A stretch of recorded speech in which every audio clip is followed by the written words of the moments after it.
때문에 근심하거나 눈물 짓거나 한숨 짓는 일이 없도록 그의 삶을 붙잡아 주시며 인도하여 주시며 말라기 3장 20절에 하나님이 친히 말씀하신 그 말씀을 이루사 아버지 하나님 쌓을 곳이 없도록 쌓이는 축복의 은혜를 더 믿게 하소서. 주정 예물을 드렸습니다. 예물에 많고 적음을 보지 마시고 예물들이 심령 중심을 감찰하시며 저들의 삶을 기억하사 하나님께서 은혜의 은혜로 더하시며 인도하여 주소서. 아버지 하나님 또한 주의 전을 달리며 드려지는 모든 헌신들을 기억하소서. 피아노로 하나님께 영광 올려드립니다. 찬양으로 하나님께 영광 올려드립니다. 또한 이제 교회를 총사함으로 영광 올려드립니다. 하나님 귀한 식사로 하나님께 공개함으로 영광 올려드립니다. 상대상의 화문으로 하나님께 영광 올려드립니다. 귀한 음료로 영광 올려드립니다. 하나님 우리가 행한 모든 것이 하나님의 영광을 드러내는 삶이 되게 하시고 하나님께로부터 복받기에 부족함이 없도록 열려주시며 인도하여 주소서. 어린 소자에게 냉수 한 그릇을 대접한 것을 기억하시며 하늘의 상을 잃지 않겠다고 말씀하신 그 말씀을 성도들의 삶 속에서 이루어 주시옵소서. 저들에게 복에 복을 더하시고 지경의 선을 넓히시며 환난이 없게 하시고 그 믿고 간구한 대로 하나님 앞에 다 응답받는 삶이 되게 허락하소서. 이제 또한 우리가 주의 말씀을 읽고 그 말씀을 묵상하며 그 마음판에 하나님의 말씀을 이제 되새기면서 그 말씀 따라 준행하여 하나님께 영광 올려드리는 우리의 삶이 되기를 간절히 소원합니다. 이 시간에 깨달아 아는 귀를 열어주시며 인도하소서. 예수님의 이름으로 감사하며 기도하옵나이다. 아멘. 예의한 시간 하나님의 은혜가 풍성하게 임하기를 예수님의 이름으로 축원해드립니다. 생명록에 기록된 복된 삶을 살아가라. 그런 제목 가지고 말씀을 살펴보겠습니다. 우리가 이제 8월 첫 주를 맞았습니다. 지난 7개월 동안 오직 그리스도 예수 안에서 살려고 노력을 했습니다. 하나님 우리에게 내가 거룩하니 너희도 거룩하라 말씀하셔서 죄가 차단된 삶을 살려고 노력했습니다. 또한 우리 마음판에 하나님의 말씀을 기록하고 그 말씀대로 살려고 노력했습니다. 이렇게 경건하게 살려고 노력하니 하나님 전에 나올 때 정말 기쁘고 또 기쁜 마음으로 예배할 수 있습니다. 그런데 우리가 거룩하게 살다가 주의 전에 나오면 좋은데 그렇지 못하고 세상의 죄악으로 더럽혀진 마음으로 주의 전에 나올 때가 있다 하는 겁니다. 그래도 하나님은 우리를 책망하지 아니하시고 주님의 긍휼로 그의 품에 안으시고 예수 그리스도의 보혈로 우리를 깨끗하게 씻어 주십니다. 그리고 하늘 양식을 먹여주시고 신령한 음료인 생수를 마시게 하시고 용기 백배하여 세상 속으로 다시 나아가 살게 하신다는 겁니다. 지금은 이제 장마철이 아닌데 이제 불과 한 20일 전에 장마철이었잖아요. 한 할아버지가 이제 손녀 손 붙잡고 이렇게 가는데 저쪽에서 차가 이렇게 막 달려오는데 그 길에 물이 굉장히 많아요. 한 거의 제가 볼 때 20cm 정도 되는 물인데 그걸 쫙쫙쫙쫙 튀기고 오니까 할아버지가 그 아이를 번쩍 들어가서 이쪽으로 탁 놓고 오히려 자기 자신이 그 빗물을 마셨습니다.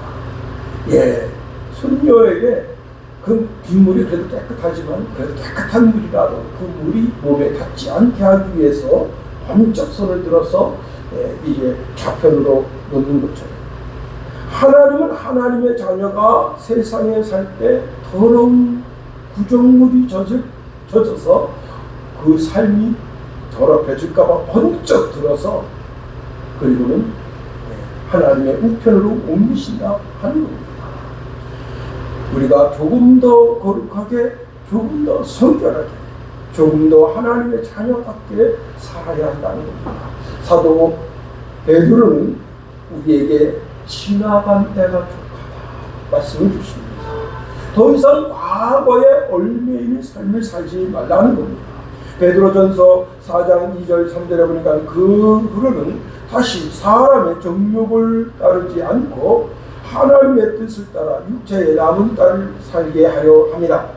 너희가 음란과 정욕과 술취함과 방탕과 향락과 무법한 우상 숭배를 하여 이방인의 뜻을 따라 행한 것은 지나간 때가 족하다 말씀하십니다. 이제는 과거에 죄악된 삶을 끊고 새로운 삶을 살아가라 하는 겁니다. 여기 족하다라는 말은 충분하다. 이제 그만하면 됐다 하는 겁니다. 이제 더 이상 계속 과거의 삶으로 돌아가지 말라 하는 겁니다. 그렇습니다. 여러분, 역사가 주전과 주가 있는 것처럼 우리가 예수님의 은혜를 깨닫기 전 과거의 삶과 예수님을 만난 이후의 삶이 달라져야 하는 겁니다. 즉 성도에게 있어서 과거의 삶은 지나간 때가 족하다 하는 겁니다. 그래서 그리스도인들은 과거를 붙들고 사는 인생이 아니라 새로운 피조물로 주님의 말씀을 붙잡고 살아가는 인생들입니다. 고린도후서 5장 17절에 보니까 그런즉 누구든지 그리스도 안에 있으면 새로운 피조물이라 이전 것은 지나갔으니 보라 새우시 되었도다 말씀하십니다. 십자가의 칼이라는 영화가 있는데 그 주인공이 니키 쿠쿠스라고 하는 목사님입니다. 근데 이분이 원래는 이제 정말 불행한 가정에서 태어났습니다. 그 엄마 아빠가 그 아이한테 이렇게 말하는 거예요. 너는 태어나지 말았어야 했다. 야, 이게 얼마나 충격적입니까? 그리고 그 아버지가 그 아들한테 이렇게 말합니다. 너는 악마의 아들이다. 예, 자기 아들한테 그런 말을 하는 아버지, 그 어머니, 그런 밑에서 애가 자라니까 애가 정말 아주 그냥 괴팍하고 아주 폭력적으로 자라게 됐습니다. 그가 이제 훗날에 나는 한 번도 어머니 아버지에게로부터 사랑받았다는 느낌을 받아본 적이 없다. 그렇게 고백했습니다. 그가 이제 이민을 뉴욕으로 오게 되는데 거기서 이제 뉴욕의 최고 폭력배 집단 마우마우를 만들게 되고요. 그 깽단에 두목이 됩니다. 예, 그러니까 몸에 이 체인 있잖아요. 체인을 두르고 그 칼을 두르고 그냥 그렇게 살아가는 거예요. 그냥 뭐 그 뒷골목 불량배를 그냥 뭐 거기서 맨날 패싸움이나 하고 마약하고 각종 범죄에 억류돼서 그렇게 사는데 그 무렵에 한 시골 목사님 데이비드 월커슨이라고 하는 분이 하나님의 음성을 듭니다. 너는 지금 당장 짐을 싸서 뉴욕 갱단에 가서 복음을 전하라. 야, 미친놈이시죠. 이게 쉽지 않은 거거든요. 아니 어디 이 갱단한테 가서 복음을 전한다. 야, 이거 쉽지 않은 겁니다. 그런데 이제 이 데이비드 월커슨 이 목사님이 이제 그 갱단 두목을 만났습니다. 그리고 예수님의 사랑을 전합니다. 복음을 전합니다. 그러니까 이 사람이 내가 당신 지금 여기서 당장 죽일 수 있어. 너 있지? 네 피부 조각조각 뜯어가지고 그렇게 너를 완전히 그냥 갈아마실 수 있어. 막 이런 정말 말도 안 되는 말로 막 엄포를 놓는데 이 데이비드 월커슨이라고 하는 목사님이 이렇게 말했습니다. 그래, 내가 나를 토막내더라도 조각조각마다 예수님은 너를 사랑하신다는 말이 새겨져 있을 거다. 그래서 그 말에 충격을 받습니다.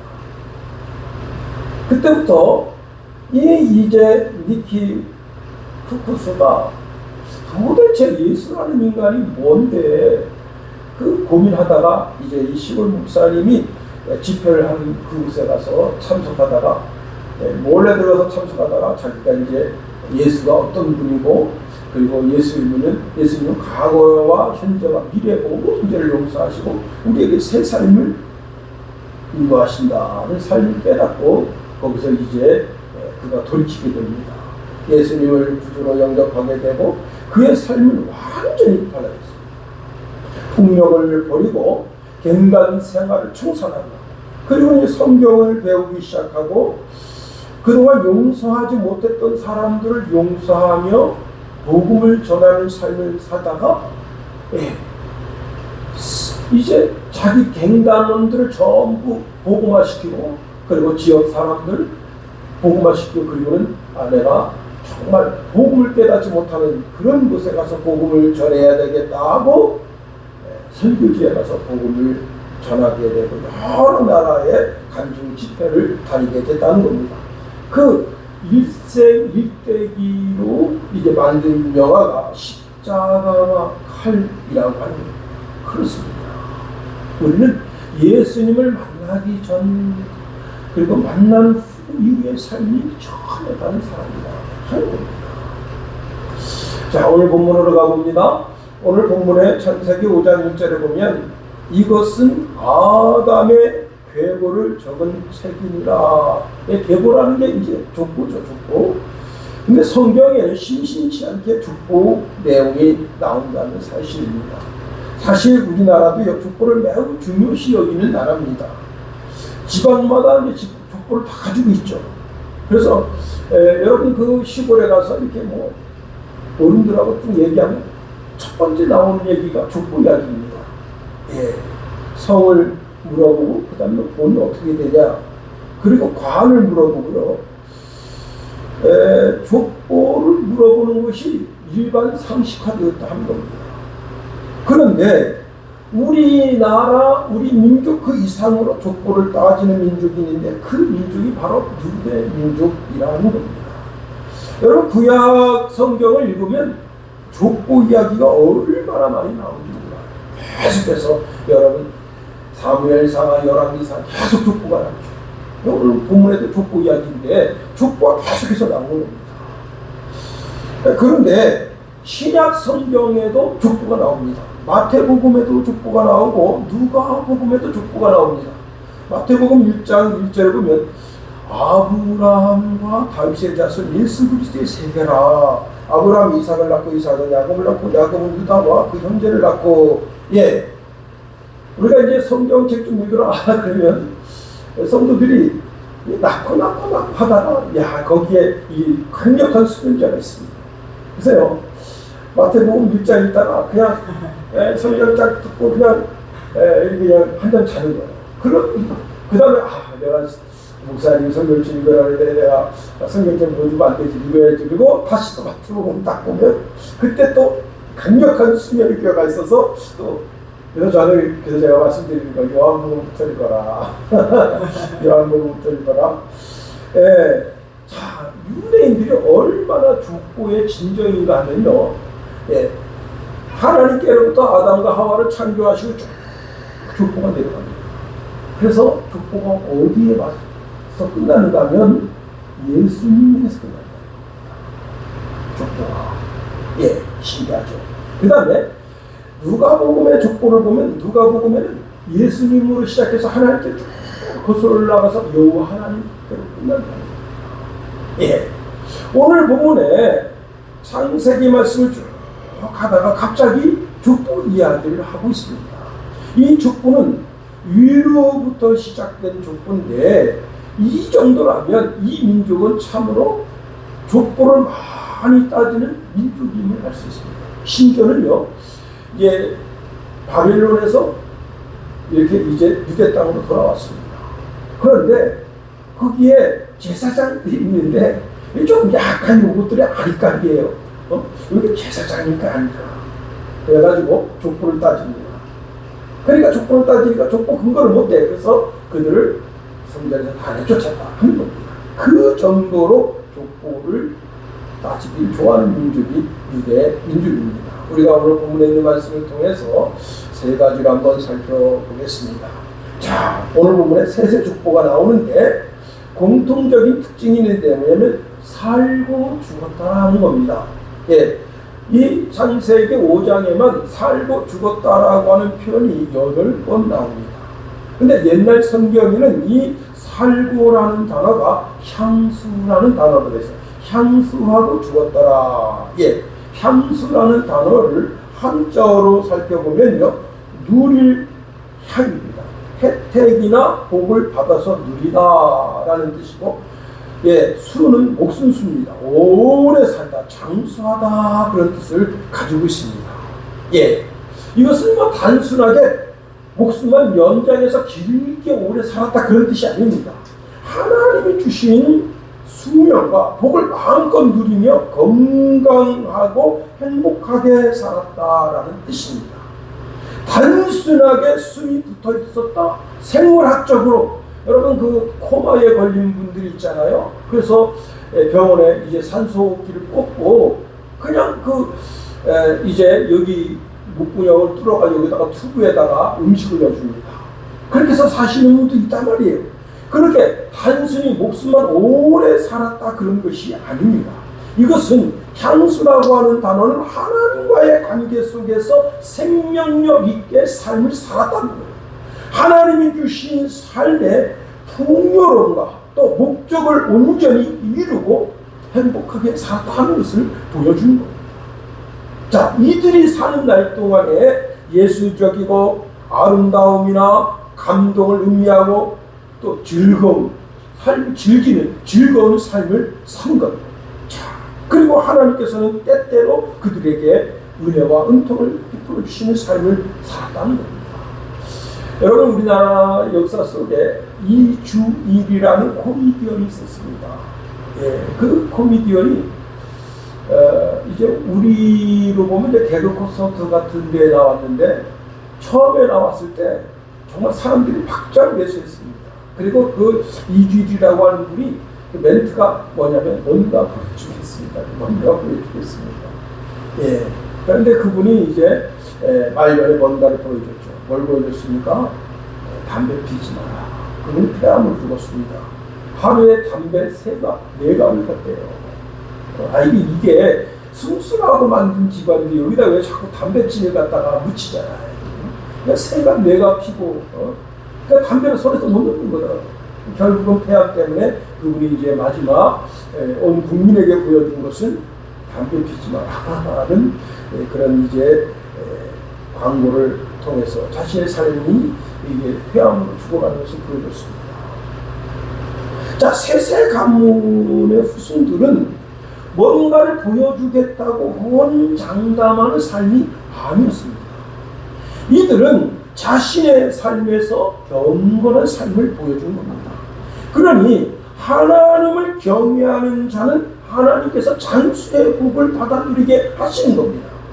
하나님을 잘 섬기면서 살면 향수, 즉 삶도 오래 장수하게 하시지만 그 오래 사는 삶 속에서 하나님의 복을 밀어 넣어 주신다 하는 겁니다.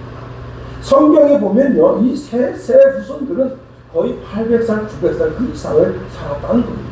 그 중에 이제 무드셀라라는 사람은 969세를 살았습니다. 거의 1000년을 사는 거죠. 또 세 자손 중에는 하나님과 동행하다가 죽음을 맛보지 않고 하나님 나라로 부름을 받은 에녹이라는 사람도 있었다는 겁니다. 그런데요, 여기에 반전이 있습니다.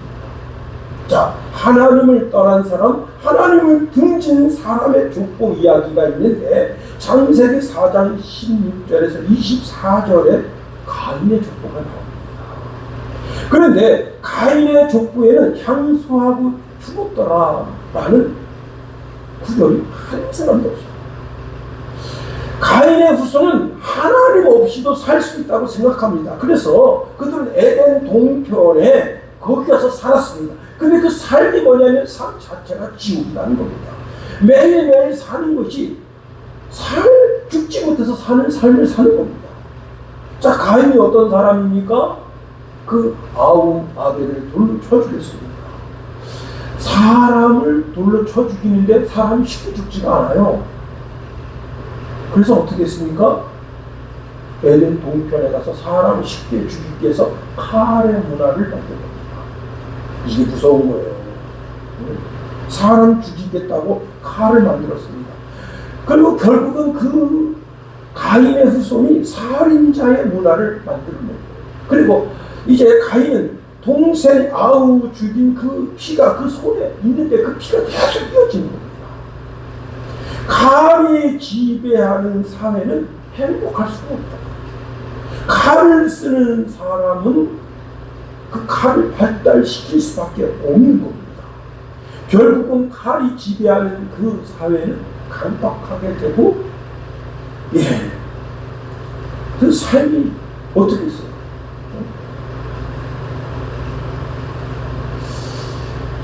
정말 그런 사회가 우리나라에 존재한다는 거예요.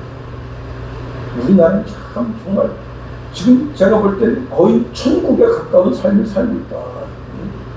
그렇습니다. 우리 대한민국은요, 천국에 가까운 삶을 살고 있습니다. 외국에서 이제 아빠 찾아온 아기가 있는데 아빠가 3년 동안 고국에 안 갔어요. 그래서 아빠 찾아서 왔어. 야, 대단합니다. 이게도 초등학교 5학년짜리인데 엄마가 이제 뭐라 하니까 이번 방학 때는 아빠 찾아오고 있습니다. 근데 애가요 42만 원 든, 그리고 여권이 든 지갑을 잃어버린 거야. 지하철에서 쫄다가. 아유, 정말로. 그리가 내가 뭐 난리 났습니다. 그 말이 통해야지, 또 이게. 그래가지고 어떻게 이제 영무원한테 가서 이야기하니까 영무원이 이제 그 전철에다 방송을 했습니다. 근데 그 지갑이 어디가 있는 줄 알아요? 합정역인가에 거기에 분신센터가 있어. 돈 하나 안 건드렸어요. 10원 하나 안 건드려서 달러도 들어있고 한국돈 들어있는데 돈 하나 안 건드리고 여권도 안 건드리고 그대로 여기서 다 있어.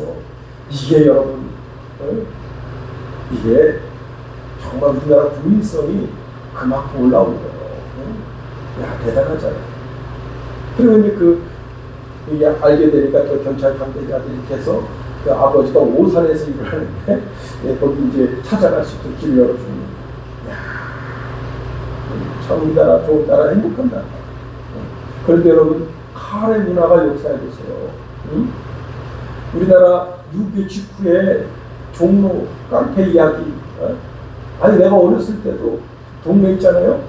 우리 동네에서 다른 동네 가면 그 동네 형들의 눈치를 봐야 돼. 그냥 일시키려 해가지고 그냥 때려. 아무 이유가 없어.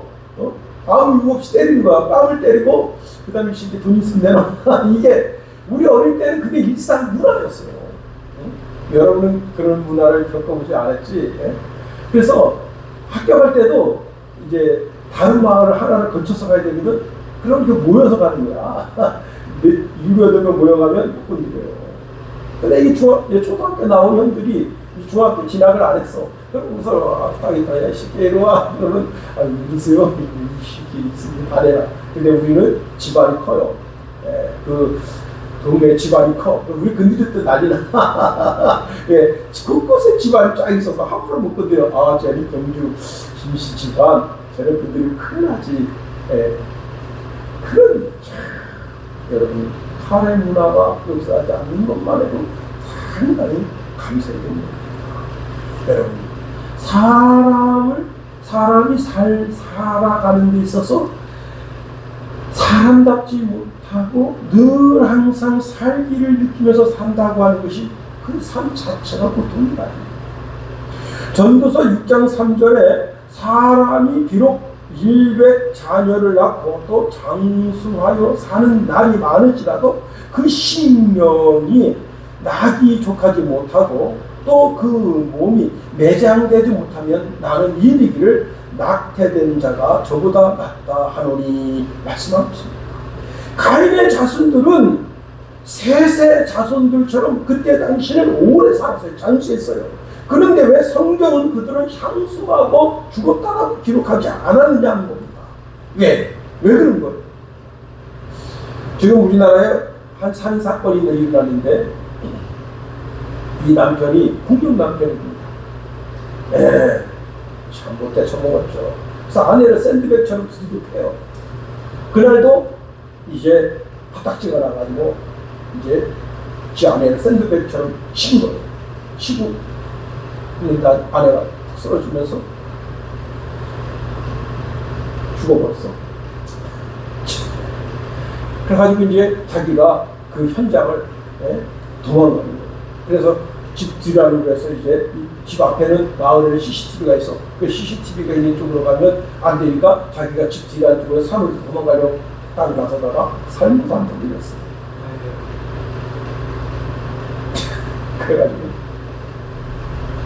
자기가 살 것 같지 못하니까 자기가 자기 집에 들어가서 자기 마누라한테 누운 거야. 거기서 대통령이 죽었어. 그런데 처음에는 이게 시골이니까 뭐죠? 시골에는 제주도에 그 농약 있잖아. 그래서 농약 먹고 죽은 줄 알고 경찰이 다른 쪽으로 해석을 하는 거야. 그런데 그 핸드폰을 들여다보고는 제가 지금 말씀드린 것처럼 그렇게 된 거예요. 그러니까 그 안에는 그 삶이 지옥인 거야. 남편이 집에 들어오는 것 자체가 지옥이야. 매일매일 손찌고 마고 말하는 것이 그러니 여러분 그런 삶을 산다고 생각해보세요. 가인의 자녀들 찾아 순순히 그런 삶을 살았다는 겁니다. 두 번째로 오늘 본문에 있는 말씀을 통해서 보면 셋의 족보는 여자의 후손으로 가는 족보이고 영생으로 가는 족보다 하는 겁니다. 정말로 놀라운 것은 셋의 계보를 따라가다 보면 족보 끝이 나오는데 그 족보 끝에서 우리는 예수님을 만나게 된다.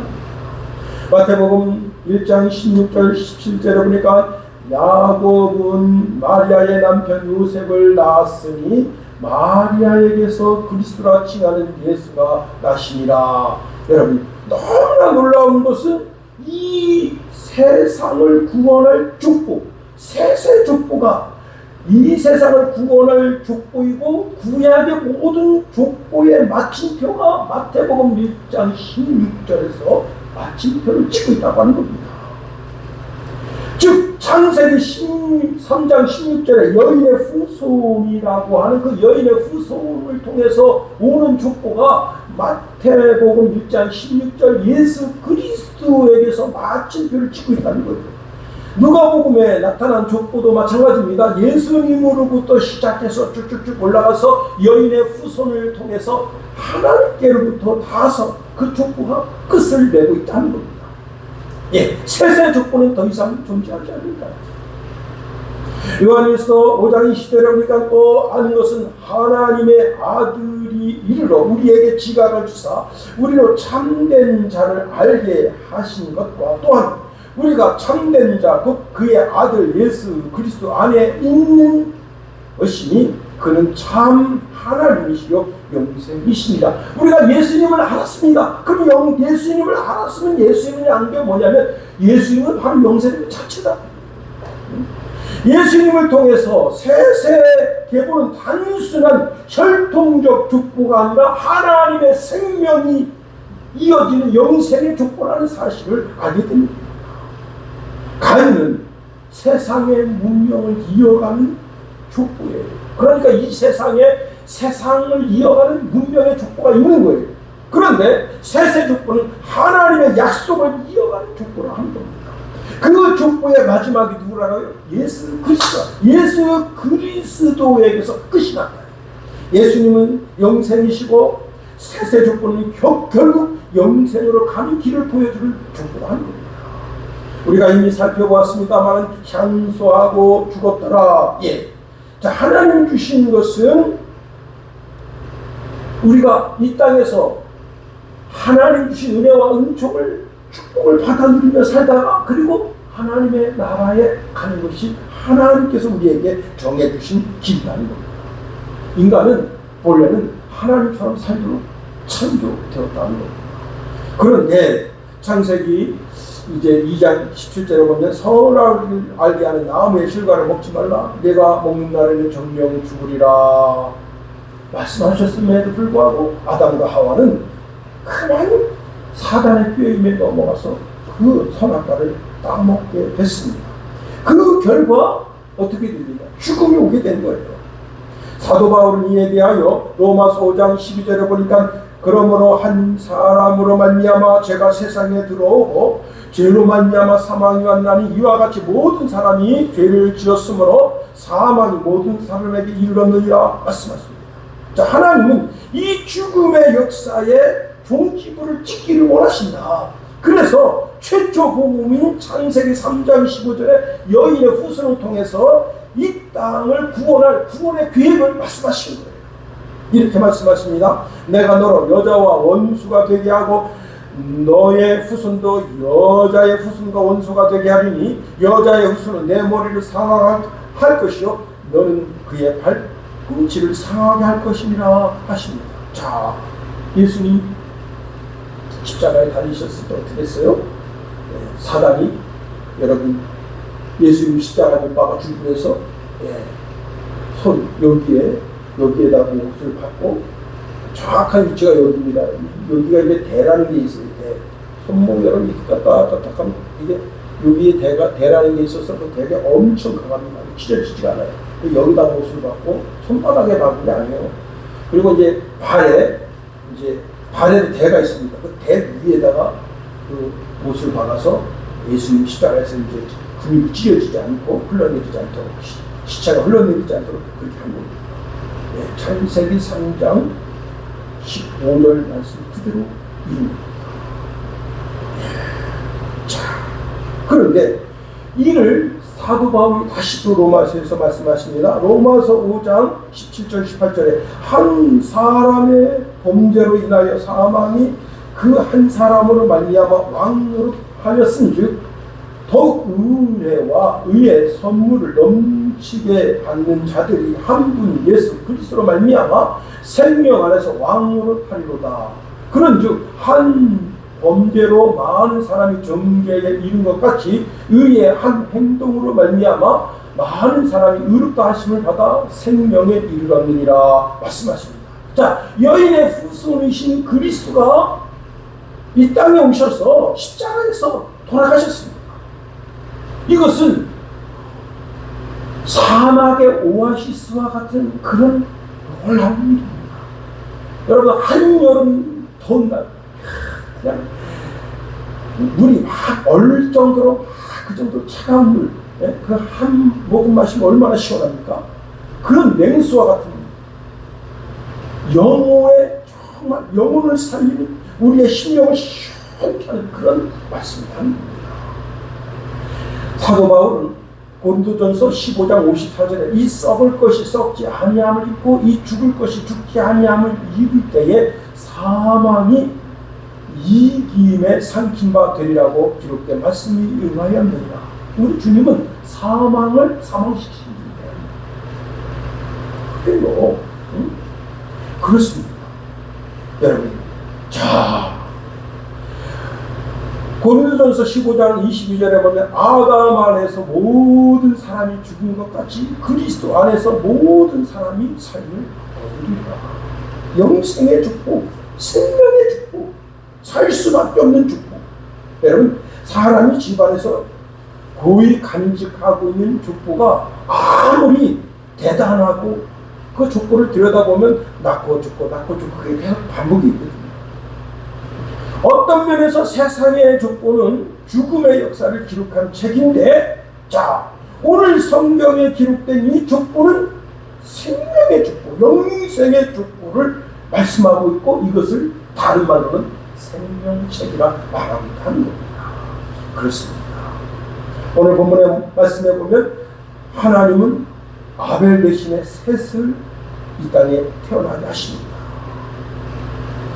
창세기 4장 26절에 보니까 셋도 아들을 낳고 그 이름을 에노스라 하였으며 그때에 비로소 여호와의 이름을 불렀더라. 여기 여호와의 이름을 불렀더라는 이 구절, 제가 이제 대학 때 청소년 기독교 청소년 음악에 대한 논문을 썼습니다. 저를 이제 지도해 주신 교수님이 이런 쪽 논문이 없으니까 너 한번 이런 쪽으로 논문 써보면 어떨래? 그래가지고 제가 예 알겠습니다. 그렇게 그 논문을 쓰는데 성경적 무슨 근거를 대야 되잖아요. 그래서 제가 교수님 내가 아무리 찾아봐도 성경적 근거를 찾기가 어려운데 한번 뭐가 있습니까? 그랬더니 이 말씀 딱 주시는 거예요. 이름 불렀더라. 그 단어를 한번 네가 연구를 해봐. 제가 이제 또 그때는 이렇게 막 사전이 발달되어 있던 때가 아닙니다. 그래서 그 교수님 찾아가가지고 구약학 교수님한테 이게 불렀더라가 무슨 뜻입니까? 그랬더니 찬송 불렀더라, 기도 불렀더라, 여호와의 이름을 불렀더라. 아, 그렇게 보기 쉽지 않냐. 그래서 제가 그 거기에 힌트를 얻어서 그 논문을 썼습니다. 불렀더라고 하는 것은요, 찬송하다, 기도하다, 여호와의 이름을 부르다, 그런 뜻입니다. 누가요? 셋이. 그리고 셋의 후손. 잘 들으세요. 셋의 후손은 여호와 하나님의 이름을 부르는 가문이다. 여호와의 이름을 부르는 자는 어떻게 한다고요? 성경에 기록하기를 수치를 당치 않게 하신다. 여호와의 이름을 부르는 자는 구원을 받게 하신다. 그렇습니다. 이 구원은 영생이죠. 영생. 그렇습니다. 더 나아가 우리의 이름이 생명록에 기록되었다는 사실을 알아야 됩니다. 자, 오늘 본문은 이렇게 시작하고 있습니다. 이것은 아담의 계보를 적은 책이다. 아담의 계보다. 자, 아담의 계보, 족보가 있는 것처럼 하나님께서도 하나님이 가지고 계시는 족보책인데 그것을 생명책이라 한다. 또는 생명록이라 한다는 겁니다. 이 생명록은 누구는 살았다는 내용이 들어있는 책이라는 겁니다. 다시 말하면 누구는 죽인다는 말은 없어요. 누구는 살았다라고 하는 내용만 기록된 책입니다. 여러분 역사적으로 보면 우리나라 조선시대 때에 살생부를 기록한 사람은 한명회라는 사람입니다. 1453년 괴유정난 때 이제 모든 대감들을 다 불러드립니다. 그리고 이제 어떤 대감이 딱 들어오면 살생부에 이렇게 점이 찍혀 있어요. 빨간 점이 찍혀 있는데 빨간 점이 찍혀 있는 사람은 들어오면 못 치는 겁니다. 이제 대감이 이제 무슨 대감 납시오 하고 딱 대문을 열고 딱 들어오면 문 딱 당기고 그리고는 이제 그 살수 병사들이 와서 대감 목을 치고 그 측근들 다 죽입니다. 야, 한명이라는 사람 참 대단한 사람이죠. 성경의 족보는 아담으로 시작해서 예수님으로 끝나는데, 자, 하나님의 보좌에 있는 생명책은 지금도 기록되고 있다고 하는 겁니다. 이 책에 그 이름이 기록되는 방법은 아주 쉬워요. 지금 당장에도 예수님을 주와 그리스도로 영접하는 사람은 그 이름이 그 생명록에 기록된다는 거예요. 여러분, 생명록에 기록되는 게 너무 쉽다고 다시 한번 말씀드립니다. 우리 이름이 하나님의 생명록에 기록되고 하나님의 손바닥에 그 이름이 기록되는 그 방법이 너무 쉬운 건 뭐냐? 지금이라도 어떻게 당장 예수님을 주와 그리스도로 영접하면 그 이름이 생명록에 기록된다. 영접하는 자, 그 이름을 믿는 자들은 하나님의 자녀가 되는 권세가 있다. 이는 혈통으로 육정으로 사람의 뜻으로 나는 것이 아니라 하나님께로부터 났다. 그렇습니다. 신약성경에 보면 이제 12제자 또 70제자를 예수님 전도로 보냅니다. 나가서 이제 이들이 천국 복음을 전하고 그 다음에 병을 고치고 귀신을 내쫓습니다.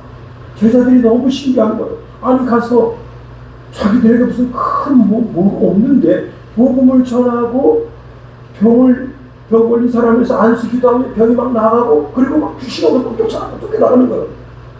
그래서 너무너무 신기해서 막 예수님께 와서 예수님 우리가 이렇게 복음을 전하고 병든 사람에게 손을 얹고 기도하고 그럴 때 귀신이 막 쫓겨나갑니다.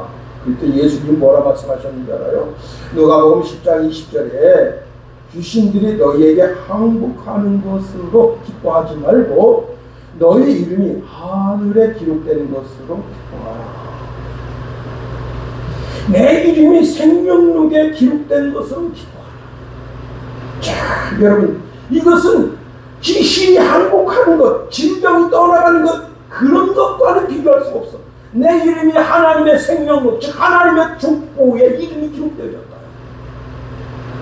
마태복음 7장에 보면 한 목사가 주님 앞에 서 있습니다. 주여 주여 우리가 주의 이름으로 선지자 노릇하고 주의 이름으로 귀신을 내어 쫓고 주의 이름으로 많은 권능을 행치 아니하였나이까 한데 목사님, 주님 예수님께서 그 목사님을 바라보면서 이렇게 말씀하셔요. 내가 너를 모르는데 야, 이 불법을 행한 악한 놈아, 넌 여기서 떠나가라. 야, 이게 오늘 김용호가 되면 얼마나 슬프냐 말이에요. 정신 차려야 돼. 목사들 정신 차려야 돼. 목사들 장로들이 곧 정신 차려야 돼. 대한민국. 그렇습니다. 목사 장로가 하나님의 은혜를 깨닫고 정말 자기 이름 생명록에 기록돼서 평생 주를 위해서 주의 영광으로 살겠다고 하다가 이만큼 60 넘어서면 욕심 생긴 거야. 욕심 생긴다고요. 야, 그 욕심, 자기 욕심 챙기려고. 응? 결국은 주님께서 이 불법을 행하는 거예요. 내게서 떠나가라. 응? 이 참 불쌍한 거죠. 참 불쌍한 거예요. 사랑하는 성도 여러분, 우리 이름이 하나님의 생명록에 기록된 것으로 인해 기뻐하고 또 기뻐요. 계시록 2장 10절에 보니까 너는 장차 받을 고난을 두려워하지 말라. 볼지어다 마귀가 장차 너희 가운데서 몇 사람을 오게 던져 시험을 받게 하리니 너희가 10일 동안 환난을 받으리라. 내가 죽도록 충성하라. 그리하면 내가 생명의 관을 내게 주리라 말씀하십니다. 생명의 관. 사도 바울은요, 참 죽을 고비를 많이 겪었습니다.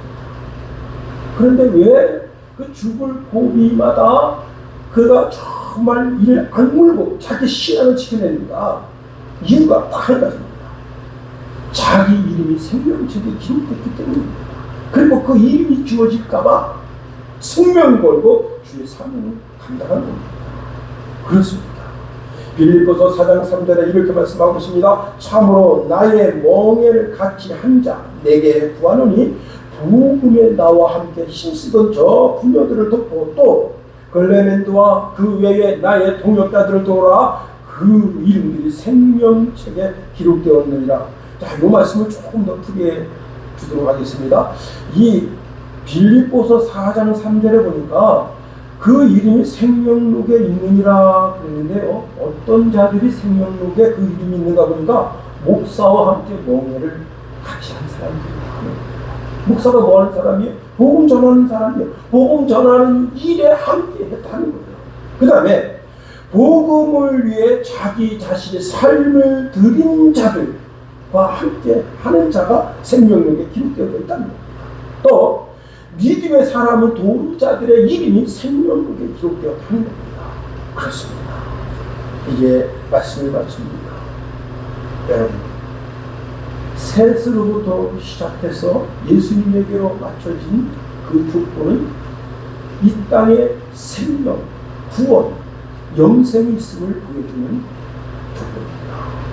우리는 그 예수님을 주와 그리스도를 믿어서 그 이름이 하나님의 생명록에 기록된 사람입니다. 그러므로 여러분, 하나님의 자녀로 이 한 주간을 살아나갈 때 더 정결하게, 더 거룩하게, 더 성결하게 하나님 우리에게 말씀하십니다. 이야, 내가 거룩한 아버지잖아. 나를 닮아서 너도 거룩하게 살아. 하나님 우리를 붙드시며 인도하소서. 우리의 이름이 하나님의